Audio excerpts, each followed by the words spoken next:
Ok, eu vou pedir licença, né? Primeiro, boa tarde a todos, a todes, a todas que estão aqui presentes. E vou pedir desculpas em nome da professora Maria Carmen, que infelizmente não pôde estar presente hoje por questões pessoais. E vou tentar representá-la aqui, né? É uma tarefa difícil, para falar um pouco sobre o que é o ATV, né? Sobre o nosso desenvolvimento científico e o que a gente vem trabalhando aí nos últimos quase 21 anos, né, de grupo. Vou pedir licença também, que eu vou ler um pouco algumas coisas, né? Até para a otimização desse tempo, que a gente tem mais ou menos aí 10 minutos para cada apresentação, e eu acho que dessa maneira eu consigo organizar melhor o raciocínio e não me perco muito no processo, tá? Bom, eu vou começar a falar do nosso grupo, que ele existe desde 2000, a gente completou a maioridade nesse ano de 2021, e ele foi criado e ainda é coordenado pela professora doutora Maria Carmen Jacó, integrando a linha de pesquisa, mediatização e indústrias de mídia do Programa de Pós-Graduação em Comunicação e Culturas Contemporâneas da UFBA. O grupo surgiu como fruto dos estudos da professora Maria Carmen, sob a presença de traços de autoria em obras televisivas, como o caso da telenovela. E nesses anos tem sido uma maior atenção, a gente tem tido uma maior atenção nos processos de gestão, produção, criação e recepção de ficção seriada para televisão e internet, além de filmes, HQs, romances e fanfics. Mais à frente eu vou falar um pouco mais sobre nossos eixos teóricos metodológicos, e aí queria mostrar para você que dentro dessa nossa seara, né, deliciosa do universo ficcional, a gente desenvolveu alguns projetos com o objetivo de formação e promoção de debates. O Obtel Brasil, o Estação do Drama, o Usina do Drama e um projeto do Estação, né, que é um projeto do Estação, assim como os seriais. Falando do Obtel, né, nós participamos do Observatório Ibero-Americano desde 2007, a gente é responsável pelo Obtel Bahia, e nesse biênio de 2020 2021, acabamos de finalizar a pesquisa, exatamente há uma semana, inclusive, nossa pesquisa é chamada Roteiristas e Inovação nas Telenovelas, onde a gente investigou a percepção dos roteiristas de telenovelas, titulares e colaboradores, sobre a inovação nas telenovelas após a popularização de uso da internet e o impacto disso no campo da telenovela no Brasil. Essa experiência contribuiu muito com as nossas experiências de gestão de pesquisa em uma rede nacional de investigadores e, principalmente, a forma como a gente organizou as pesquisas coletivas dos integrantes do grupo e colaboradores. Inclusive, o artigo que vai ser apresentado por Hanna e Genilson faz parte, inclusive, do desdobramento dessa pesquisa. A apresentação dos resultados ele vai acontecer no próximo encontro do Obtel, que a gente espera que seja logo. Sobre a Estação do Drama, ele é um projeto de extensão que nasceu em 2014 e tem contribuído muito com as ações das empresas e dos profissionais do audiovisual, né? Criadores, produtores de narrativas seriadas especificamente, que atuam no mercado independente baiano. Muitos eventos já foram desenvolvidos e eu destaco aqui 2 projetos que fazem parte da estação. O Usina do Drama, desculpa, passei rápido. O Usina do Drama, que teve a primeira edição em 2017 e a segunda em 2020, ambas realizadas com apoio financeiro do Fundo de Cultura da Bahia, que é um mecanismo de fomento gerido pelo governo, a Secretaria Estadual de Cultura e da Fazenda. É um projeto de formação de roteiristas para desenvolver séries televisivas, live action e de animação. No edital de 2020, finalizado em maio deste ano, tivemos 193 inscritos, com 28 projetos selecionados e finalizamos com 25 projetos de série e roteiro do episódio piloto. Alguns deles, inclusive, já se tornaram premiados em outros festivais depois do curso de formação do Usina do Drama. O segundo projeto, né, que integra o Estação é os seriais, seminários narrativas ficcionais, ficções televisivas, games e transmídia, que teve a primeira edição em 2019 e foi financiada também pela CAPES. Organizada em parceria com o Grupo de Pesquisa Comunidades Virtuais da UFBA e da UNEB e do Instituto Federal Baiano, a gente tem como objetivo com esse evento debater a criação, produção, distribuição e o consumo de produtos audiovisuais, em que essas estratégias de realidade são aspectos das histórias das experiências de consumo. Infelizmente, a gente teria um segundo evento no ano de 2021, né, que seria esse ano, mas por conta da pandemia, nós estamos ainda adiando a próxima edição e esperamos que seja no próximo ano. Desde a sua criação, a gente tem reunido um grupo rico de pesquisadores e suas expertises, né, mais diversas, que geram foco de referências bibliográficas e avaliações continuadas do debate sobre as dimensões específicas que são problemas comuns de pesquisas que animam o grupo. E aí, falando do que nos anima, né, temos uma preocupação de articular, por meio de protocolos de pesquisas comuns e formulação de um método que privilegia a historicidade das práticas dos agentes de produtos analisados, evitando a separação das análises internas e externas dos produtos que a gente analisa. Né? É o que a gente chama de visão relacional, baseada em alguns teóricos que nos ajudam a ter essa visão. Nessa perspectiva, a gente tem os principais eixos, né? 3 grandes eixos, digamos assim, que nos preocupa quando a gente fala em pesquisa. O eixo que a gente chama de metodologia de análise de autoria compartilhada, que é uma preocupação sobre a poética dos produtos culturais e do estilo de autores das obras. O campo das empresas, gestão de marcas, dinâmicas de produção, circulação, consumo, projeto transmídia, né, e que envolve também pensar em questão de autoria, dos processos criativos e principalmente das práticas de consumo, né, seja de séries, filmes, romances ou fanfics. O terceiro eixo a gente se preocupa com a serialidade e autoria na ficção seriada. E aí a gente está falando de produtos como super-heróis, a ficção seriada, audiovisual, tudo isso para cinema, televisão, plataforma de streams e publicidade. Para chegar nesses resultados, a gente chama que os nossos principais teóricos metodológicos, a gente chama de os 3 Bs, né, carinhosamente. Pierre Bourdieu nos ajuda com a noção de campo para um olhar comparativo entre os campos de produção e de diversos produtos da narrativa ficcional. David Borbel, para pensar em método de análise de poética, analisando recursos estilísticos dos produtos e criadores. E o Michael Baxandal, para uma melhor compreensão dos padrões de intencionalidade dos criadores, seus encargos, diretrizes e contexto de produção. Tudo isso nos faz construir aqui um nó, né, do qual pesquisadores de mestrado e doutorado, né, têm alguns nós de encontros aí sobre temas ou construção metodológica ou campos de produtos ficcionais ou empresariais que, como vocês conseguem ver nesse slide, acaba nos conectando entre as nossas pesquisas. Né? Para entender esses nós, vou passar rapidamente aqui, eu vou trazer um breve resumo sobre as pesquisas em andamento dos nossos pesquisadores. Né? Bárbara Souza, doutoranda com a pesquisa Seja o que Tiver que Ser, Seja o que Quiser Ser, Representações de Juventudes e Malhação em Viva a Diferença, que constrói as representações das juventudes por meio das 5 personagens principais de Malhação, Viva a Diferença. Ela tem um nó de proximidade sobre produtos ficcionais, telenovela infanto-juvenis, com Hanna Nolasco, doutoranda, com a pesquisa Tudo uma Festa de Sons, um estudo sobre as telenovelas musicais brasileiras. Uma investigação da manifestação da poética do gênero musical para compreender um produto que pode ser denominado como telenovela musical, a exemplo de Chiquititas e Cheias de Charme. Hanna tem um nó de conexão sobre a poética dos produtos culturais e estilo com a mestranda Sofia Federico, com a pesquisa Estilo e Autoria em Obras de Ficção Brasileiras, uma análise do duplo ofício de roteirista e diretor a partir da obra de Jorge Furtado. Ela investiga as dimensões de autoria e estilo de obras audiovisuais seriadas de ficção brasileira, usando como objeto de estudo a série Decamerão. Por sua vez, a pesquisa de Sofia se encontra com a de Charlie Briglia, também mestrando em estilo dos autores e obras, com a pesquisa A Autoria de Telenovelas na Rede Globo, uma análise do ofício do roteirista no cenário midiático contemporâneo, analisa o ofício dos roteiristas de telenovelas da Rede Globo para compreender quais os impactos da ambiência digital no projeto artístico das roteiristas Glória Pérez e Rosana Swartman. Seguindo os pontos em comuns, a ideia de autoria compartilhada aproxima a Charlie com a pesquisa da mestranda Priscila Santiago. Na internet para as livrarias, a trajetória de escritoras de fanfics rumo ao mercado editorial brasileiro olha para as estratégias e recursos utilizados por autoras de fanfics brasileiras rumo à consagração do mercado editorial para compreender o ofício de escritora e o processo de criação de romances seriados. O campo literário está também na pesquisa de Cristal Baqueiro, que busca entender as estratégias de comunicação utilizadas pelas editoras juvenis e compreender de que modo a relação entre leitor e editora impacta no consumo dos livros, com a pesquisa intitulada Confie no Escuro, um estudo do mercado editorial atual a partir da Dark Side Books.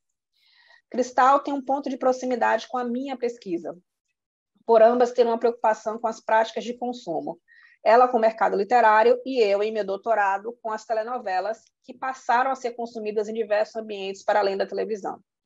A pesquisa O que é ser noveleiro, entendendo os elementos e modos de comportamento das escolhas de consumo das telenovelas da Globo após a implantação do aplicativo Globoplay, busca identificar os elementos e modos de comportamento das escolhas de consumo das telenovelas da Globo após a implantação do aplicativo em 2015.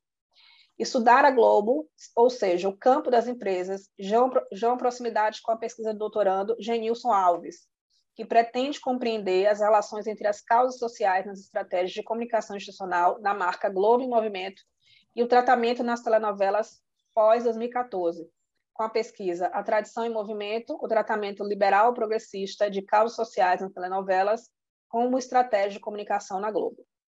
Antes da gente finalizar, eu gostaria de contar uma novidade que está saindo no forno e promete, né? Pelo menos a gente promete ser coisa boa. Né? Vou passar aqui rapidamente um videozinho para vocês. Assim. Para entender o presente, temos de voltar ao início.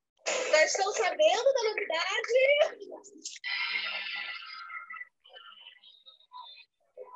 O que você está falando? Eu sei de tudo.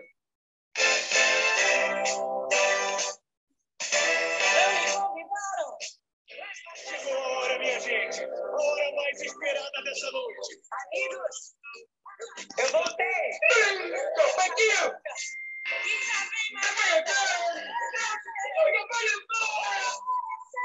Vem um cigarro. Fiquei na porta estacionando os carros. Eu acho que sim. Exatamente.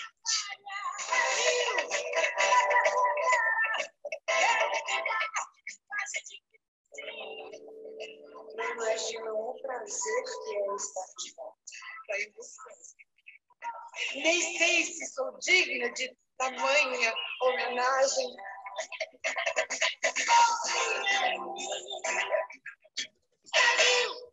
Prepara, mestre. Eu tô de alma lava.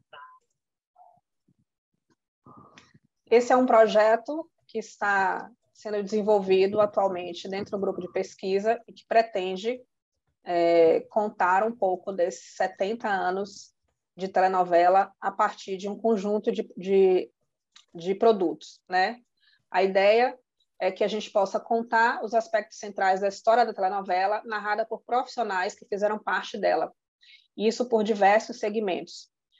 O ano que a novela completa 70 anos, a gente não podia deixar passar em branco. Então, a gente vai contar essa história através da cenografia, produção de arte, ator, atrizes, roteiristas, músicos, fãs, críticos, produtores e tantos outros, através de uma série de 3 episódios de podcast em 4 temporadas, a produção de reportagens multimídias, mesas redondas a ser realizada online e e-books em parceria com esse Globo, reunindo dados de pesquisa realizada em comunidade de noveleiros. E em breve a gente vai dar mais detalhes sobre isso. Aqui a gente destaca que, além dos integrantes de mestrandos e doutorados, entre mestrandos e doutorados, a gente também tem pesquisadores associados, alguns deles também independentes, que compartilham os mesmos dilemas de pesquisa semelhantes que a gente tem. Por fim, eu deixo os contatos do nosso grupo, nosso site, nosso Instagram, eu acho que já está lá no chat, e eu agradeço a participação de estar aqui, agradeço a todos os presentes, a organização do GIG, e nesse momento em que mais precisamos criar pontes, estar aqui participando desse evento é muito importante para a gente. Agradeço também a nossa coordenadora Maria Carmen, que juntamente com o grupo confiaram em minha pessoa para representá-los nesse evento. Obrigada.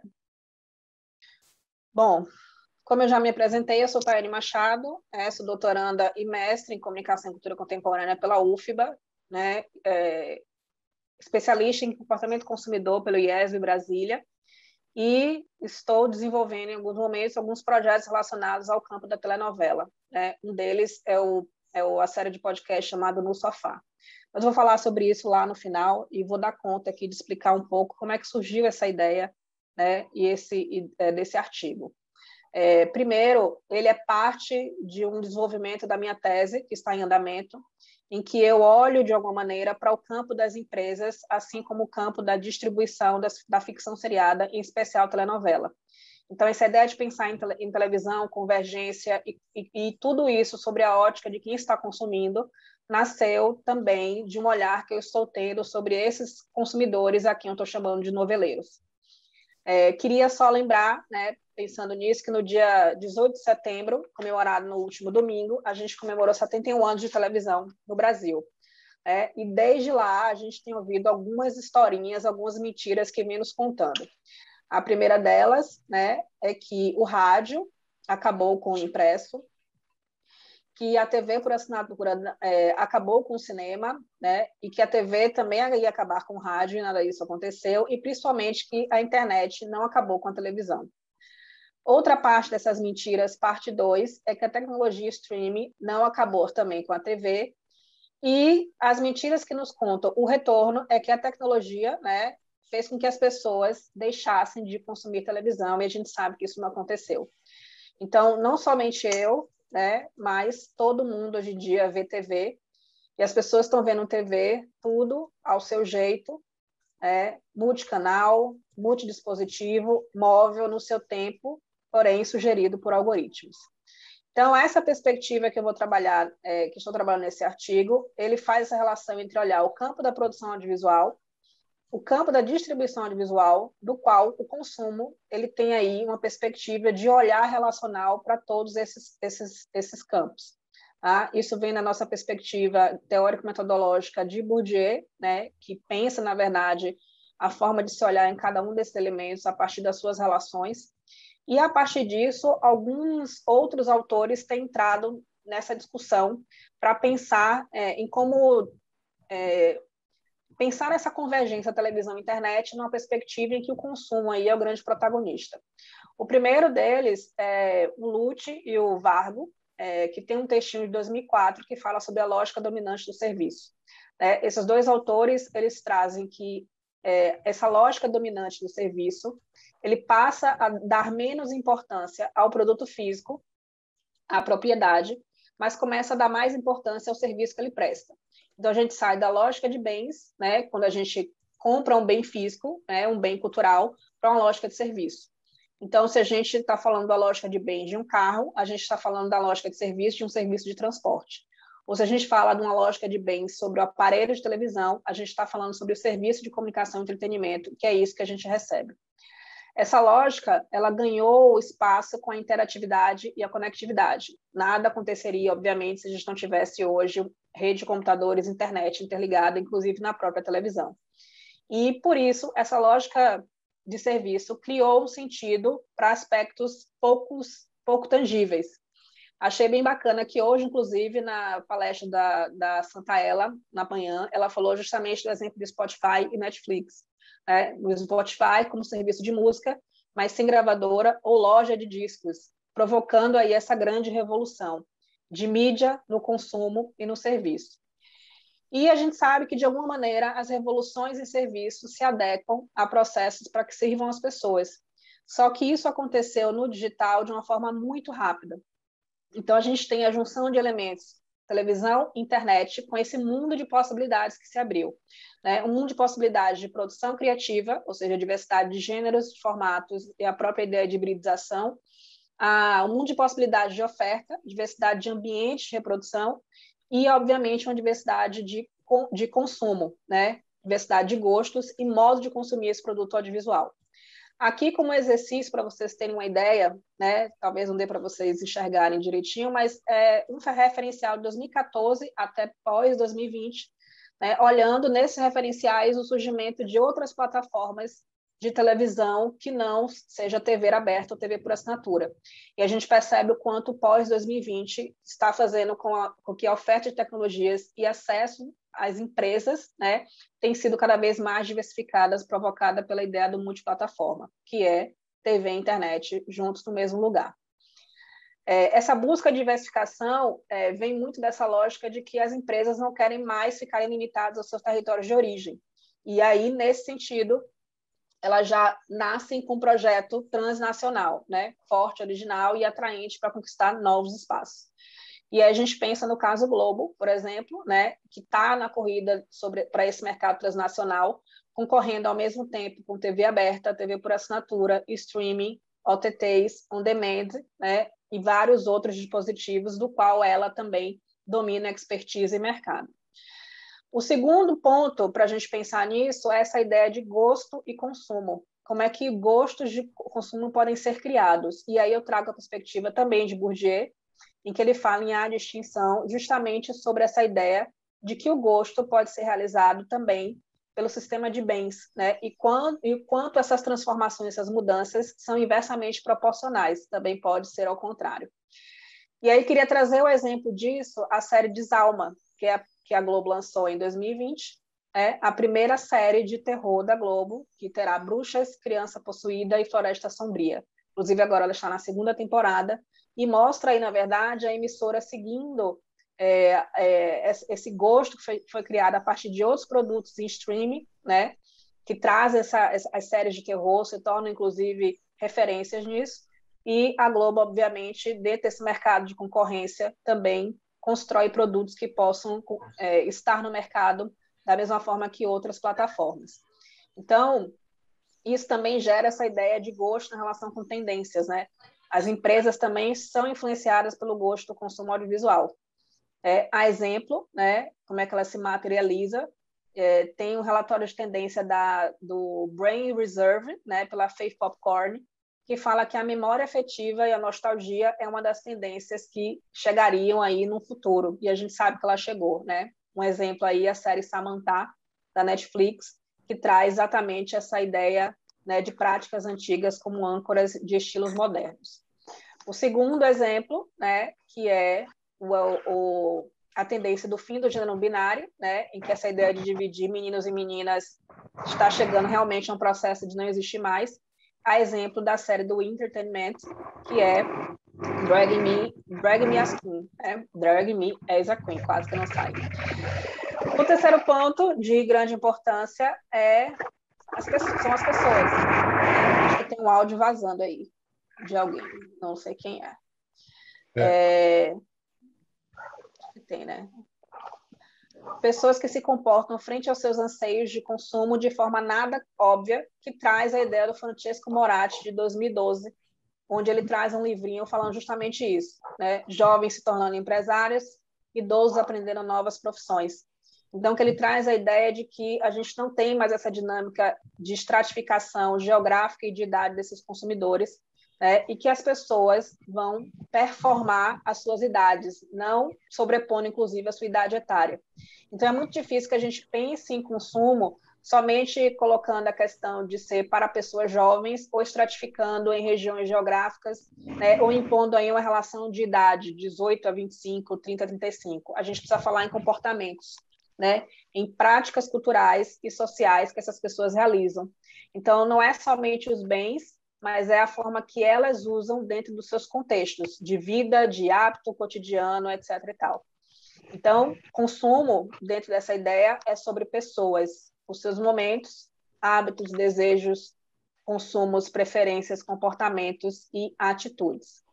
Então, eu cheguei até aqui só para trazer uma perspectiva de que esse artigo ele pretende trazer essa ideia de televisão, internet, convergência na relação com o consumo como uma porta de entendimento dessas transformações. Como é que a televisão, internet, essa convergência tem se relacionado com a instância de consumo e mais, né, talvez o mais importante, é como a instância de consumo tem feito grandes transformações também nesse processo de televisão e internet. Né? Dito isso, experiências estão sendo realizadas num projeto chamado No Sofá, né, no qual eu trago uma perspectiva de olhar telenovela e consumo de telenovela por esses que eu estou chamando de noveleiros. Né? Eles têm um site, eu vou colocar o link depois, e o Instagram, no.sofá. E dito isso, né, desculpa a rapidez, não sei se eu engoli muito as palavras e provavelmente não consegui ser tão clara, mas gostaria de agradecer a todos e passar palavras para os meus colegas Genilson e Hanna. Então, boa tarde, somos Genilson Alves e Hanna Nolasco, doutorando, né, no pós-com UFBA, como a Tayane já apresentou, e a gente agradece a oportunidade de estar aqui, né, na GIG, representando o Grupo ATV e apresentando nosso trabalho, que, como vocês podem ver, é intitulado Inovação em Telenovela, um olhar à luz da crítica e dos discursos institucionais das empresas produtoras. Esse trabalho, ele deriva de uma das linhas de ação do grupo que Tayane falou anteriormente, né, que é o Obtel Brasil, e o desenvolvimento de pesquisas nessa rede, ela acontece em biênios, né, como muitos que estão aqui participam e devem ter conhecimento disso. E como ela falou, nesse último ciclo, a gente trabalhou com a temática de roteiristas, autores e inovação em telenovelas. No artigo, que vai fazer parte da próxima coleção do Obtel, a gente focou na Globo, né? E esse foco se deu, a gente destacando roteiristas da empresa, a partir de uma série de critérios sobre inovação em suas obras, inclusive os dados que a gente chegou a partir do levantamento que a gente fez, que a gente vai apresentar em seguida. Então, só que essa pesquisa ela foi extensa, né? E o artigo em si não deu conta de mostrar tudo que a gente conseguiu reunir de informação e de dado. Então, a gente ainda está em desenvolvimento de outros trabalhos, né, derivados dessa pesquisa da Obtel, e a gente vai compartilhar alguns resultados e apostas iniciais que a gente já conseguiu reunir nesse momento. Então, é isso que a gente vai apresentar aqui hoje, né, pegando um recorte dessa pesquisa para pensar a inovação em telenovela em relação com os âmbitos da crítica e dos discursos institucionais das empresas produtoras. Tem uma para a metodologia que a gente trabalha no grupo, né? A Tayane já comentou sobre isso na apresentação do grupo, mas eu vou ressaltar aqui bem rapidamente, né? Que a gente trabalha com essa perspectiva teórico-metodológica, que articula as investigações dos três autores que a Tayane já mencionou, né? Bourdieu, Baxanova e Borda, que nos ajudam a pensar de uma forma relacional para compreender os fenômenos, perpassando agentes, obras e contextos de produção, os padrões de intencionalidade dos criadores, seus encargos e diretrizes, além de uma compreensão também de tradições e convenções estilísticas presentes nas obras. Então, portanto, essa metodologia ela se preocupa tanto com o texto como com o contexto das obras. Essa nossa pesquisa do Obtel não foi diferente. Então, a gente abriu várias frentes de trabalho a partir dos pesquisadores do grupo, levando em consideração essa perspectiva teórico-metodológica, né? E no caso da frente, né, da linha 1 de trabalho, da qual eu e Hannah fizemos parte, a gente fez um levantamento de dados sobre obras destacadas como inovadoras por importantes agentes e instituições do campo de produção de telenovelas, né, que foram a crítica e a imprensa especializada em televisão, os cientistas que estudam essas obras e constituem o campo acadêmico, as empresas produtoras, ou seja, o discurso institucional dessas empresas e as instâncias de consagração, como as premiações, né? Esse levantamento ele foi construído e conduzido principalmente pelas premissas da abordagem bourdieusiana, né? Em especial noções como a de espaço das obras, grau de codificação e institucionalização do campo, e também do movimento de translação que reflete essa relação de novas convenções e manutenção e consolidação de esquemas estilísticos, né, que é uma preocupação que atravessa todas essas noções. Então, vamos lá para a metodologia da pesquisa agora, de fato, né?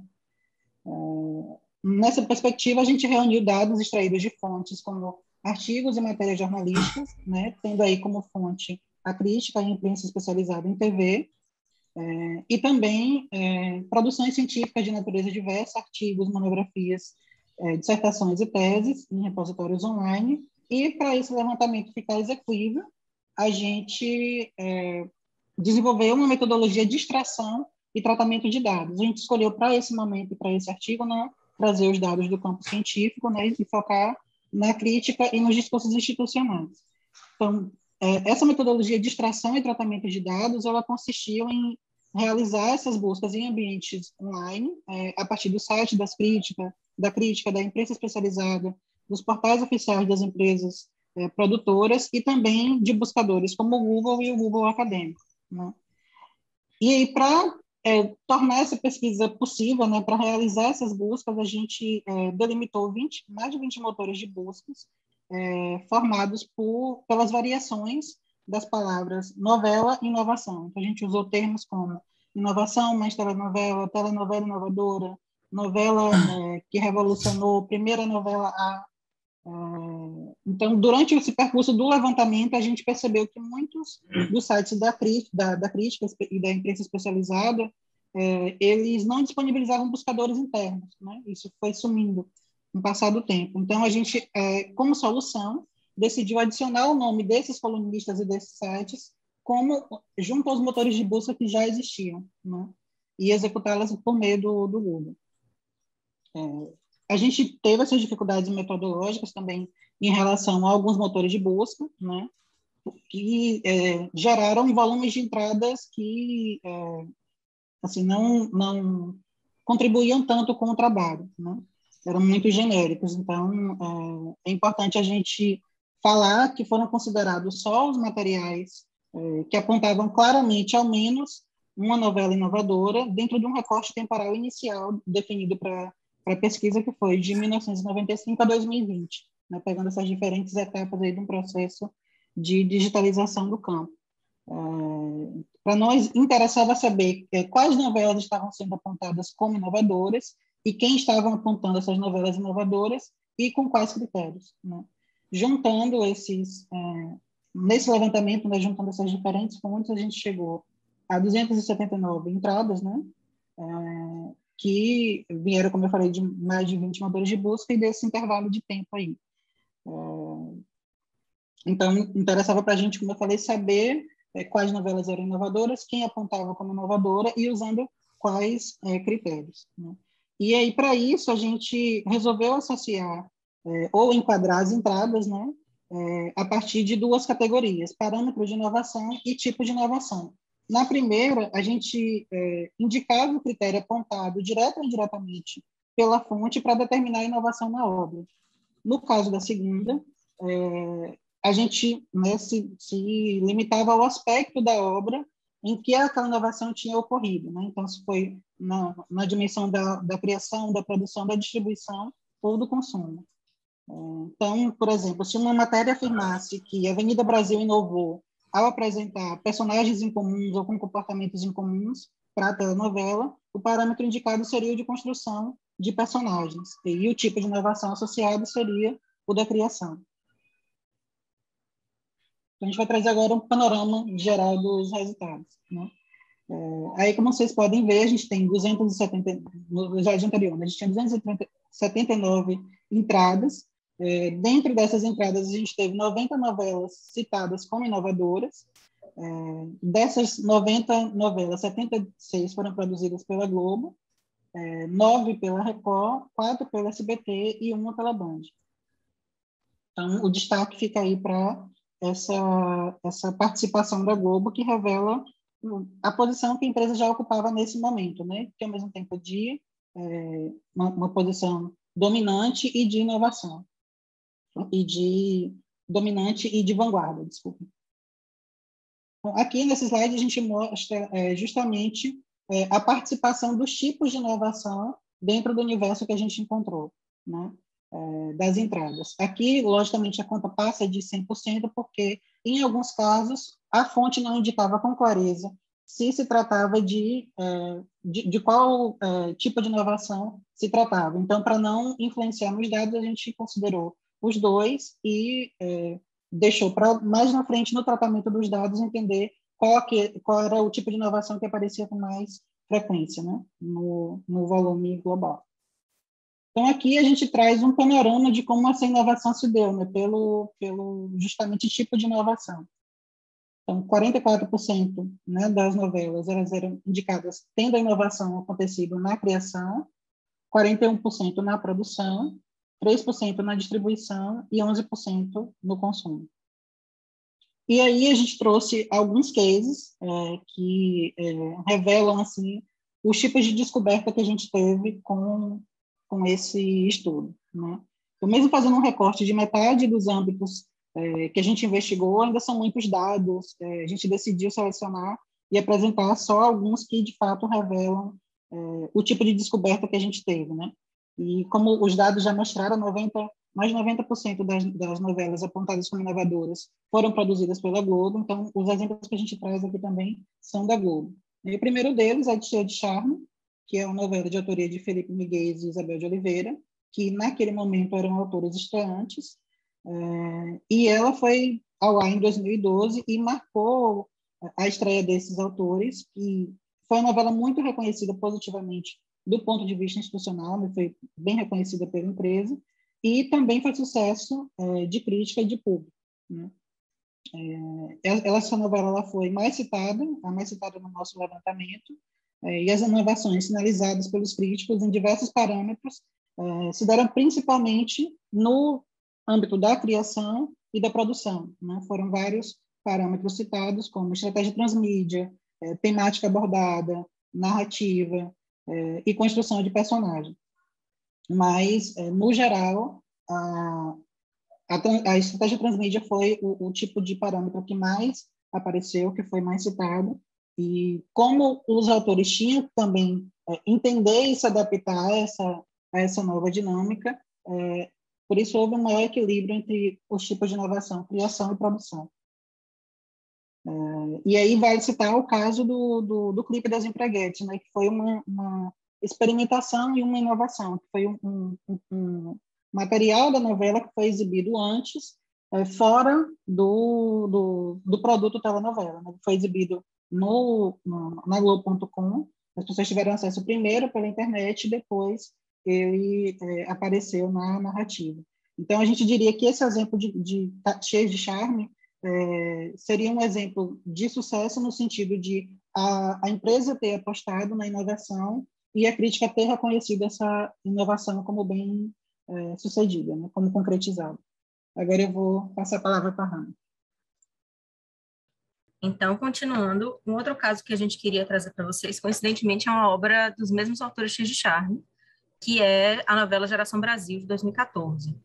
Ela foi uma novela que foi uma aposta da empresa, mas que a gente trouxe aqui porque não teve uma boa recepção da crítica, né? O processo de repercussão positiva de Cheios de Charme possibilitou essa aposta maior na Globo em um novo produto de Felipe Miguel e Isabel de Oliveira, né?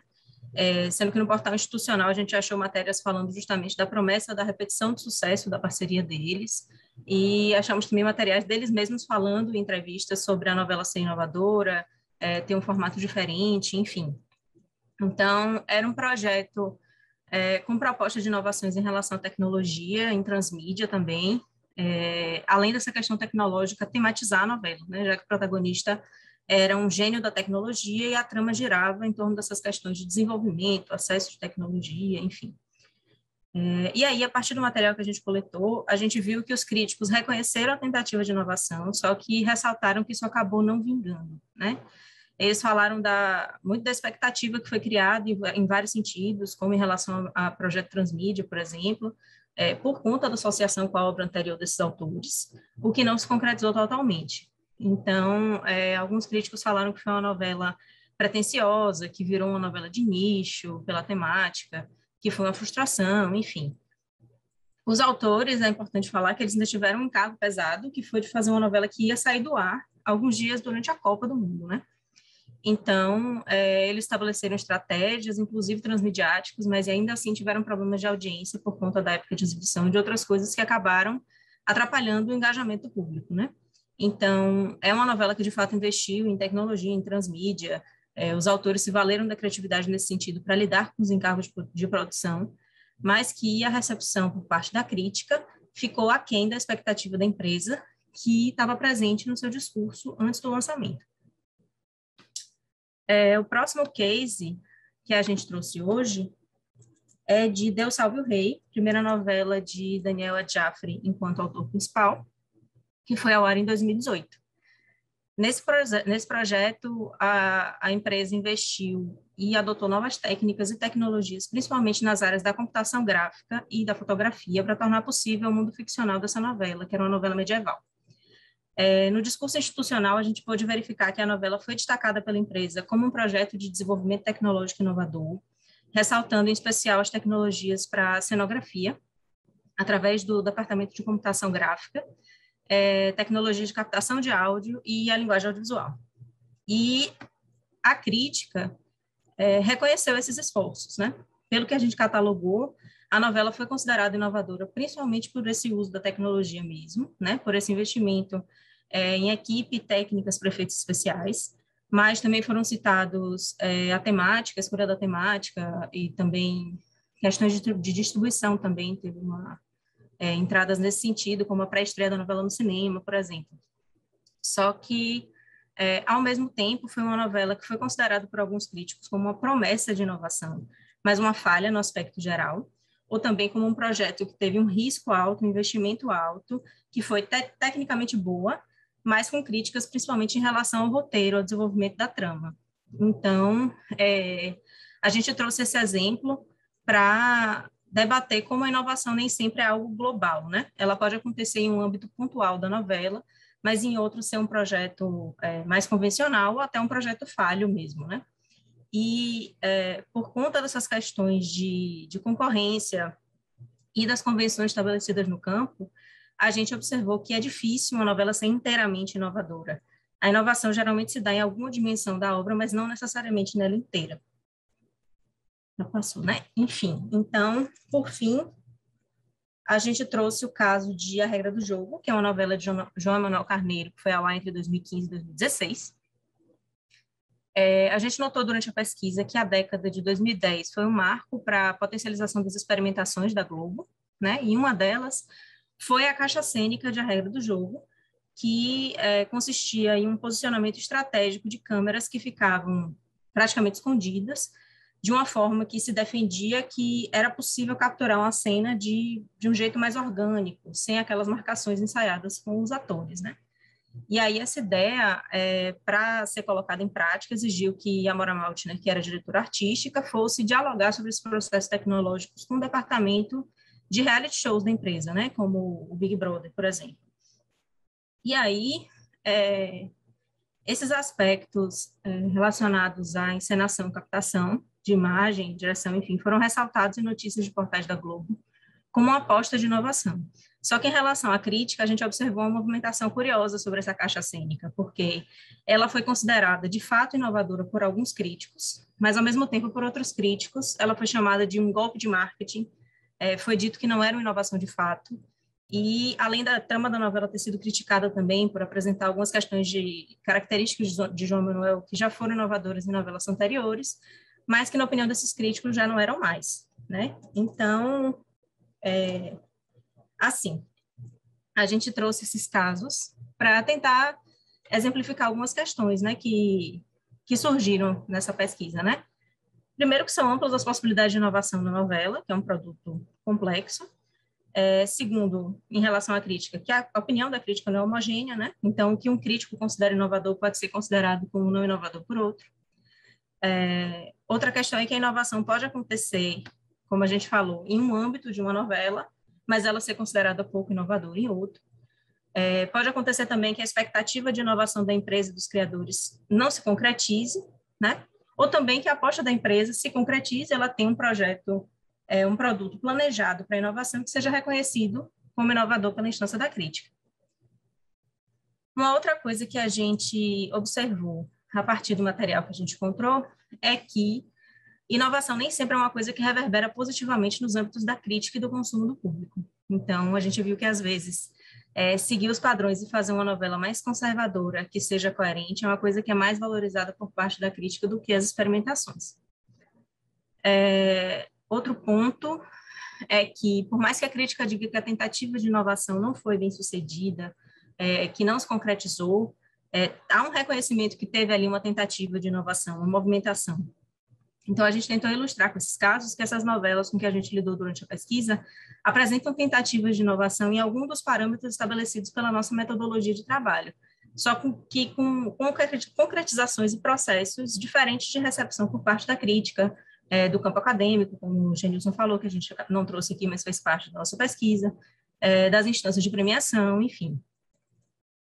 E, só para finalizar, tem uma outra questão importante nesse debate também, que é que a crítica de televisão é uma coisa bem complexa, com muitas particularidades, né? Isso é uma coisa que já foi discutida em muitos trabalhos, como, por exemplo, o de Clarice Greco, o de Mariana Lima, junto com a professora Imaculata. Então, tem uma série de nuances e questões aí sobre o próprio ofício, especialização, valorização dos profissionais da crítica de televisão, sobre o ambiente de publicação desses materiais, das dinâmicas de impresso, digital, enfim.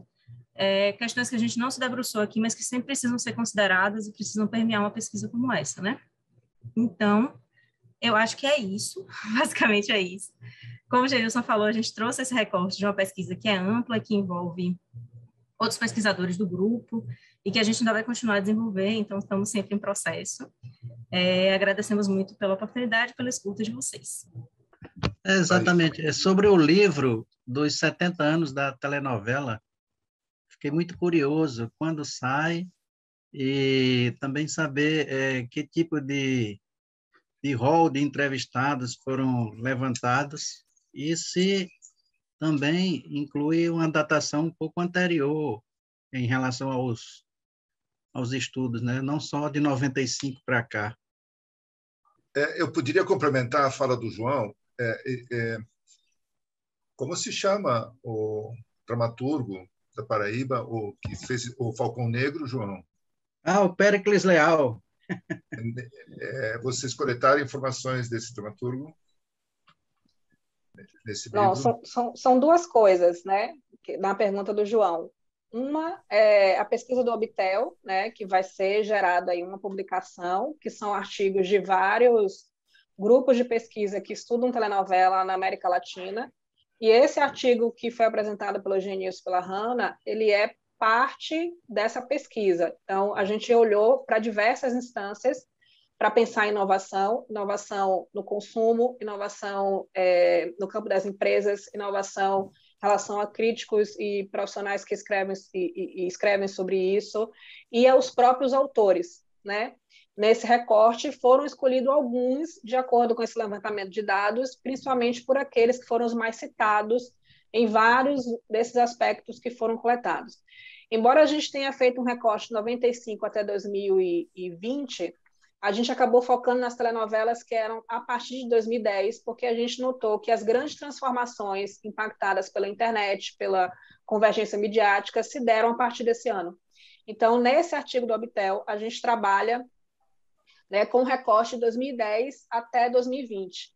Mas nosso volume de dados foi tão grande, né, em todos os aspectos, consumo, criação, distribuição, crítica, etc. e tal, que nós resolvemos ampliar esses estudos em pequenos, né, artigos que vai ser produzido, né, está sendo produzido, na verdade, pelos integrantes do grupo e que provavelmente a gente vai integrar em algum projeto, desenvolver algum projeto em conjunto. Então, tem o artigo do Obtel, do grupo ATV, que é esse que vai sair na publicação do Obtel, né, provavelmente até o final do ano, e tem os artigos que estão sendo desenvolvidos pelos integrantes do grupo, que é, na verdade, aquilo que a gente não conseguiu contemplar de uma forma 100% no artigo do Obtel, diante de tantos dados que a gente tinha coletado. Então, essa é uma coisa. Até sobre os autores, escritores, acho que Hanna e Genilson pode falar mais. A segunda coisa é um projeto, né, que é outro projeto, que é o Remake, que é um projeto que pretende contar essa história de 70 anos de telenovela no Brasil a partir do olhar de várias pessoas que fizeram parte dessa história.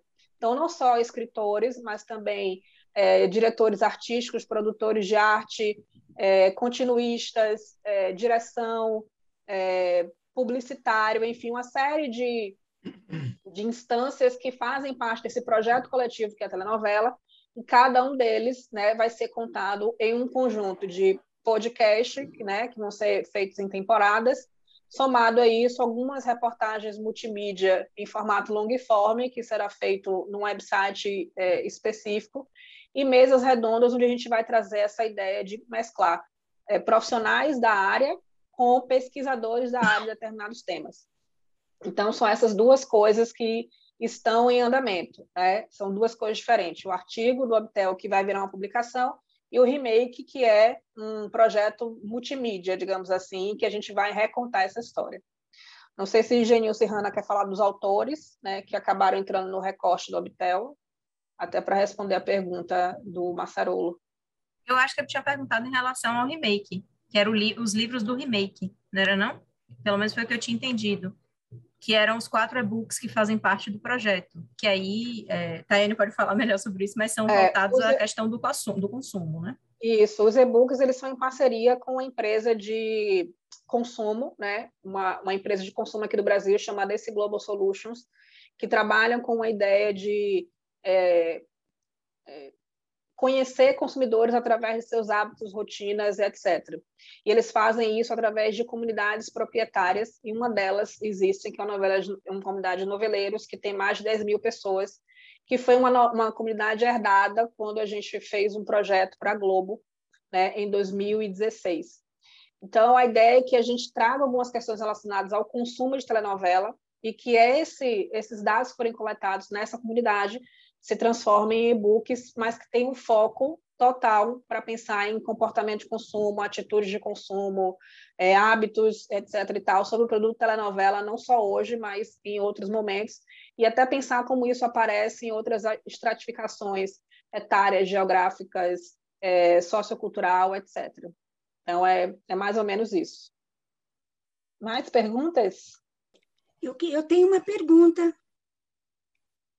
Boa tarde. Boa tarde. Olá. Sim, olá. Então, veja, hoje em dia, eu acho que estão acontecendo coisas muito importantes. E a pandemia está misturada nisso, mas eu vou ser breve, assim, no sentido de o que é inovação e o que é criatividade, ligada a um conceito, a uma noção de economia criativa, indústrias criativas. Nós, do audiovisual, de estudos, claro, fazemos parte, é um setor, não é? Das mídias, é um setor junto com museus e dança e mais outras coisas, música, dessa tal economia criativa. Não é bem uma questão que eu trago para vocês. Eu queria dizer que eu gostei muito da metodologia, porque eu sei, longo tempo, a questão dos campos, do Bourdieu, etc., né? E dos autores, né? Que vocês, mas aí aumentando, ou, vamos assim, diversificando como tem que ser dentro de um grupo, né? Que fica... tem... como é que eu vou dizer, uma espinha dorsal e a coisa vai, né? A coisa vai. Eu enxergo muito isso no ATV, né? De vocês. O que eu queria dizer é que essa pode parecer simples, mas não é. Vocês decuparam o conceito de inovação. Exatamente pelo jogo, né? Crítica, produção, né? Na criação, quer dizer, aonde? Eu verifiquei, quer dizer, isso aí como eu gosto de pensar assim, a metodologia aqui, ela dá resultado com algumas coisas, depois ela vai se tornando complexa, etc. Mas eu enxerguei, sabe? Porque a gente está usando esses conceitos. Inovação, criatividade, o que é? Então, vocês como que decuparam, né? E tornaram muito concreta o que pensar e de onde. Quer dizer, são os diversos campos, né? Que você pode dizer, se falam de âmbitos, os diversos campos, né? Onde a crítica aí é importante, como vocês foram atrás. Realmente, vamos dizer assim, eu insistiria, né? Eu investiria, né? Nessa linha, porque como a gente tem procurado, sinceramente, né? Inovação, alunos, né? Quer dizer, essas coisas que se fala muito e vocês concretizaram, vocês estão entendendo? Quer dizer, alguma coisa como a gente faz na pesquisa, né? Que você tem que, empiricamente, poder observar, inclusive recortar. O que eu estou dizendo não tem nada a ver com o que vocês simplificaram, ou que vocês colocaram isso dentro de uma armação, coisa nenhuma, porque a ciência trabalha assim. A ciência trabalha assim, com classificação, entende? Com categorização, e isso depois vocês trouxeram os cases. E aqui ficou mais claro ainda, e no sentido de que, como esses, né, acabam sendo... nem todos, né? Mas porque exatamente aí teria a luta entre os campos, né? Quer dizer, quando uma crítica diz que muito bem, e o consumidor diz não dá audiência, sabe? Quantos não tiveram isso, né? Então, aí é realmente uma luta de campos, uma luta simbólica que nós temos dentro da, vamos dizer assim, da ficção, dentro da teledramaturgia, né? E era isso. Eu não vou me estender mais, mas parabéns. É exatamente isso, Maria Imaculada. A gente, inclusive, iniciou essa pesquisa com a questão, né, se inovação era o mesmo que invenção. E isso, de fato, percorreu os nossos esforços de pensar nesse conceito, né, e trazer a pesquisa sobre isso. O exemplo que os meninos trouxeram, por exemplo, de Deus Salve o Rei, a instância de consumo, por exemplo, foi super elogiada como inovadora por trazer um recorte de consumidores que não assistiam telenovela, justamente pela temática medieval, né? Para você ver exatamente essa ideia da luta de campos que se dá numa instância considerar isso, outra isso, e essa resistência que o produto acaba tendo em todos eles. Então, o exercício ele é grande que a gente faz na hora que a gente tenta unir essas pontas todas para chegar no resultado. Acho que os meninos devem falar um pouco mais sobre isso, que tem um aprofundamento maior sobre essas duas instâncias mesmo que eles se debruçaram. Primeiro, eu gosto de dizer que fico muito feliz com esse feedback, professora Imaculata, porque foi uma briga nossa, assim, de que desde o começo a gente se preocupasse o que é que está sendo apontado como inovação. Quem está dizendo que essa novela é inovadora e quais critérios estão sendo levados em consideração para apontar uma novela enquanto inovadora ou não, né? E aí atravessar esses diferentes âmbitos que tocam a produção de uma telenovela, né? A criação, a produção, o consumo e a distribuição. Então, a gente vai até na hora de criar os motores de busca a gente pensou nisso. Então, é uma novela que é apontada como a primeira a fazer tal coisa, uma novela que revolucionou. Então, a gente se preocupou muito que é uma das preocupações também de Bourdieu, né? Essa questão da codificação e institucionalização do campo. E a gente tem que olhar para esses agentes e essas instâncias para procurar identificar onde é que está acontecendo a inovação. Então, Genilson, na medida que vocês propuseram isso, eu acho que cabe a outros grupos, a outras pessoas, outros pesquisadores, incorporá-la e até começar a refinar, que é assim que se faz, vocês mesmos, entendem? Quer dizer, eu acho que isso é um início de coisas, mas que tem tanto, não é? Que eu vejo isso podendo ser potencializado, né? E é assim que a gente tem que fazer com as metodologias, né? Que estão sendo realmente usadas. E depois, entende? É uma coisa que vocês fazem para o campo, fazem para a nossa área, né? E vocês podem, inclusive, e tem que ser incorporado, né? Testado em outras maneiras e também modificado, né? Para pegar outros aspectos, outras dimensões, né? E assim, eu acho que, por isso eu vi isso tudo, né? Na metodologia aí que vocês apresentaram. Obrigada. A gente fica muito feliz. Obrigada.